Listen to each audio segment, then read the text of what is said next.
Hi guys, today I'm going to show you how to do voice activity detection using Node.js. So if you haven't already, please go ahead and download Node and go to the developer console and grab your access key. Then you're going to want to open VS Code and create a JavaScript file. I've named mine vad.js. Now before we do anything, we're going to want to install Cobra as well as Recorder. You're going to see that I already have those installed, so let's work on the code.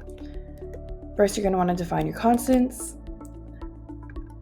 create an instance of Cobra, and then copy and paste a code that'll do the voice activity detection. You can find this in the description down below.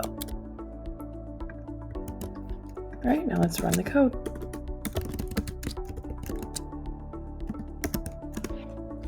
Now you're going to see when I'm speaking, the voice probability is about a 1, and if I don't speak, it'll be a 0. Thank you for listening, and visit Picovoice AI for more tutorials.